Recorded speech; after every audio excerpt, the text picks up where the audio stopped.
Men boshida bunaqa bo'ladi deb o'ylamagandim. Kunimizni yaxshi boshlagandik, xotirjam, xursandchilik bilan. Birinchi borgan magazinimiz o'zidanoq kerak emas narsalarga yopish boshlandi. Aytishlari mumkin, hamma bolasi shunaqa deb, to'g'ri, lekin oxirgacha ko'rsanglar mana tushunasiz. Birinchi borgan joyimizdan o'zimizga moslashib topolmay, ikkinchi joyga bordik, shu yerda o'zi xarakter ko'rsatishni boshladi, xollasiga osilib olib. Mayli, magazinga ham kirib oldim, o'tiga vibrlarni ko'rib, kiydirib ko'rib, tanlab olaman deb o'zi aslida olib kelgandim bu bolani. O'zini ham fikriga quloq soldim, ko'yniga qaradim, lekin bu bolani qilgan ishini qaranglar. Bu yog'iga men azvuchka qila olmayman уже.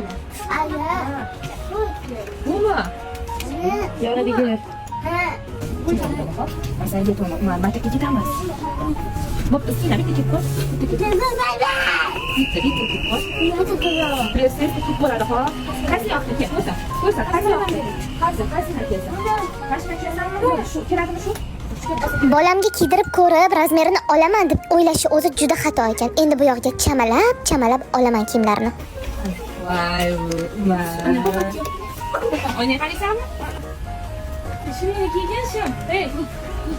Ya Alloh, o'zing sabr ber deydigan joyi shu joyi. Bo'ldi, mashina olamizmi? Yechib berdik, shuni olamiz.